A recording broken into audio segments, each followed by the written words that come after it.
Shalom, shalom, shalom, gloire à Jésus-Christ. Que le nom du Seigneur soit béni, que le nom du Seigneur soit magnifié, que le nom du Seigneur soit glorifié dans le nom de Jésus-Christ. C'est par sa grâce qu'on se retrouve encore ce jour. Alors, bien-aimé, associe ta voix à la mienne pour célébrer ce grand et redoutable Dieu, ce Dieu amour, ce Dieu compatissant, ce Dieu qui se souvient de l'homme, ce Dieu qui est prêt pour véritablement l'homme. Bénissons son Seigneur, élevons-le au signe de la louange et disons-lui merci pour tout ce qu'il a accompli dans nos vies. Merci de te connecter à moi, merci de prendre plaisir à me suivre, merci de m'encourager par tes vues, par tes likes et par tes commentaires. Nous continuons, bien-aimés dans le Seigneur, dans notre série d'enseignements sur le deal entre Dieu et Satan.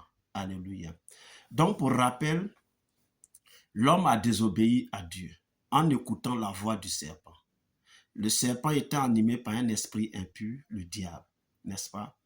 Et comme l'homme a désobéi, alors Dieu fait un deal avec le diable ici. D'abord, le reptile serpent qui est maudit parmi tous les animaux des champs, qui va marcher sur son ventre toute sa vie.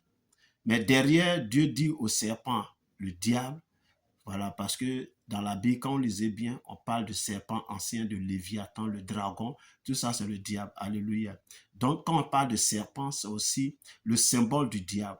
Donc Dieu parle ici au serpent, le diable, pour dire que ta nourriture là c'est l'homme. Puisque tu l'as trompé et que c'est toi qui l'as écouté que de m'écouter, alors je te l'offre comme une nourriture que tu vas manger tous les jours.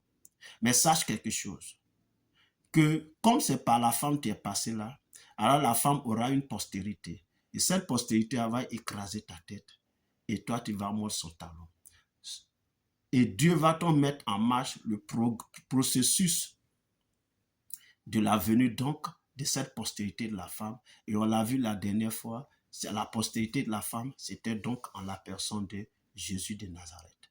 Donc effectivement, Jésus est venu.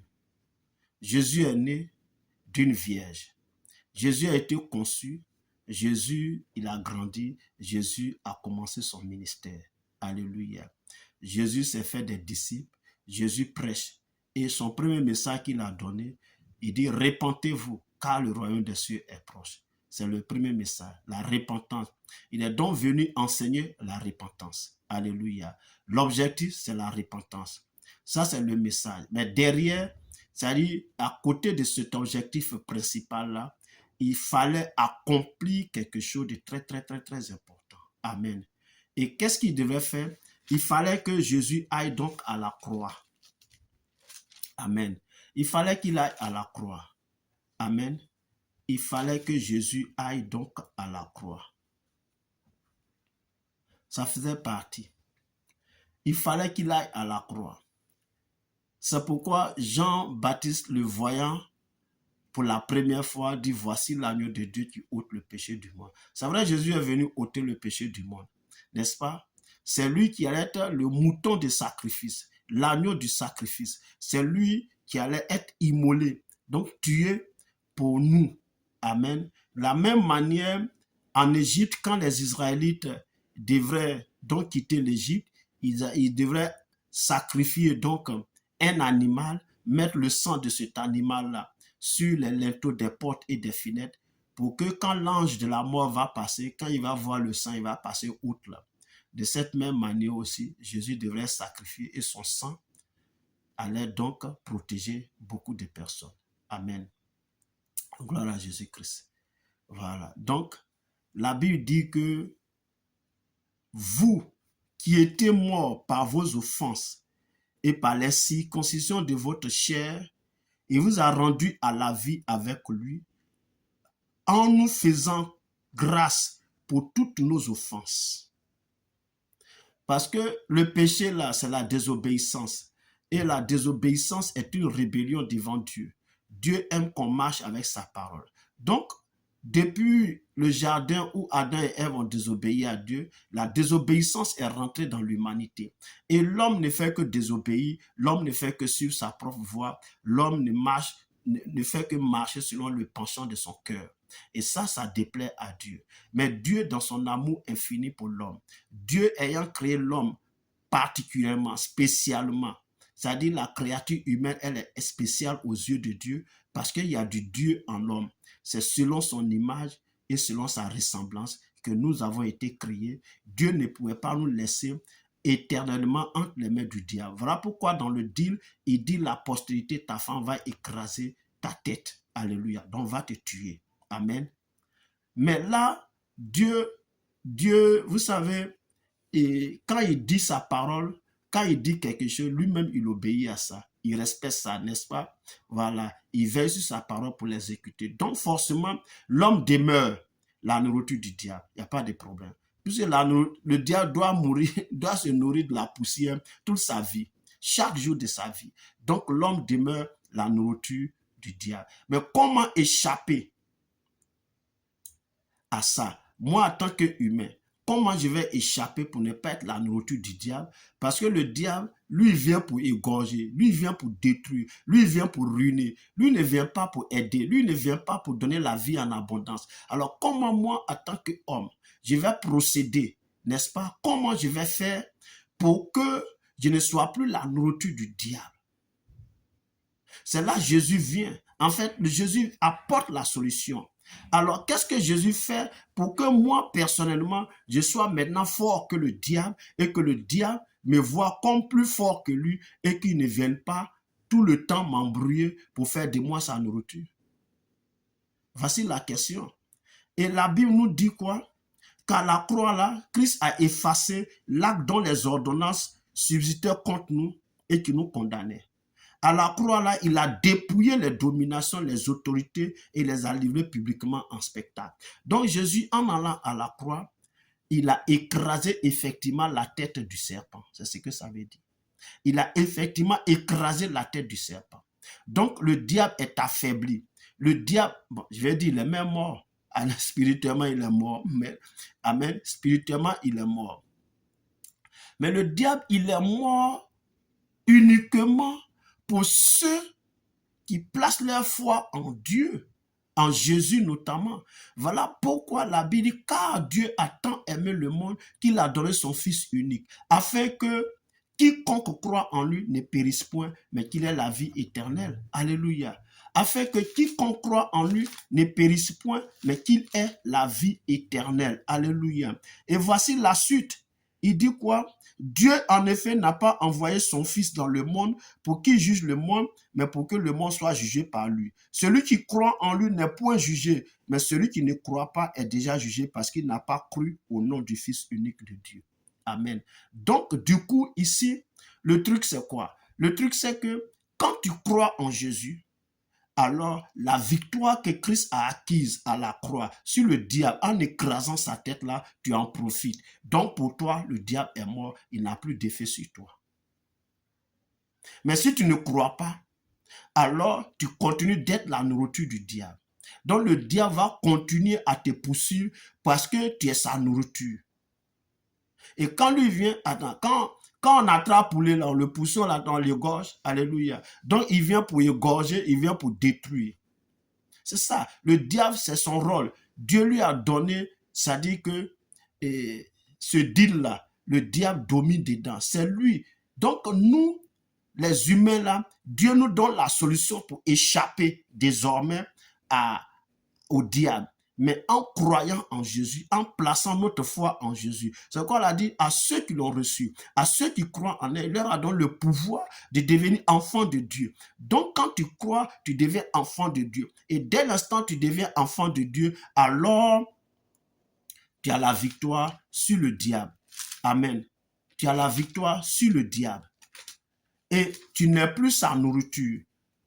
Pourquoi? Parce que la Bible dit, si quelqu'un est en Christ, il est une nouvelle créature.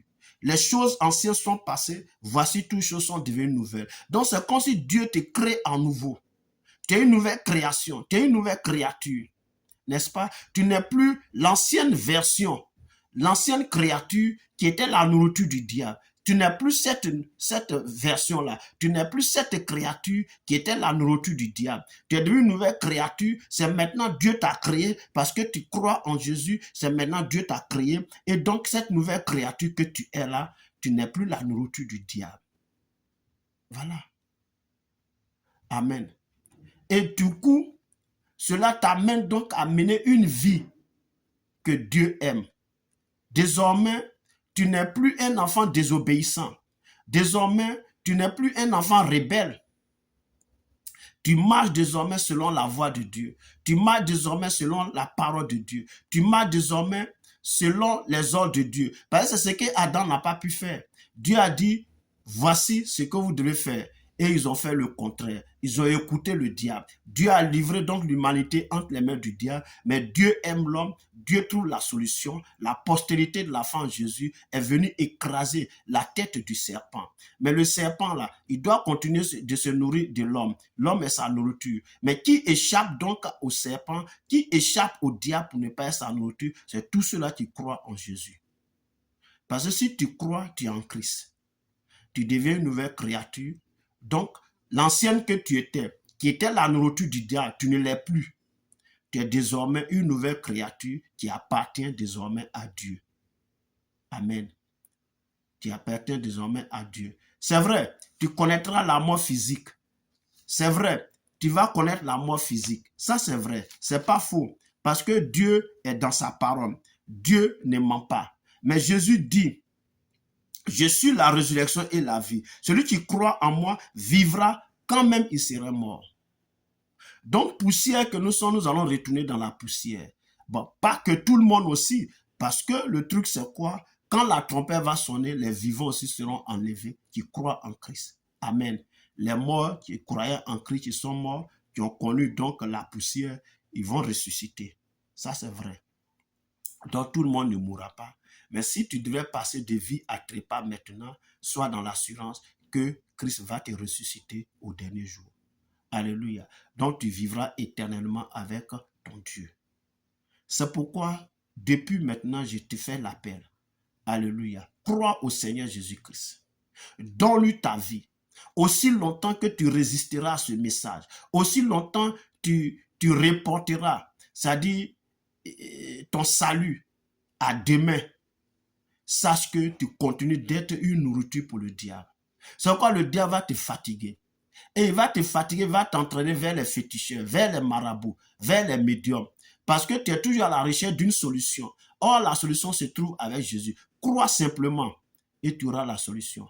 Parce que quand tu crois que Jésus est le Fils de Dieu, quand tu crois qu'il est mort pour tes péchés, et que tu lui remets ta vie, et que tu lui remets ton cœur, tu lui remets ton âme, et que désormais tu vis pour lui et par lui, alors tu deviens une nouvelle créature aux yeux de Dieu. C'est comme si tu es né de nouveau et tu es né dans une nouvelle famille, la famille de Dieu, où le diable ne peut plus sévir, dont le diable n'est plus rien. Il n'est pas une menace pour toi.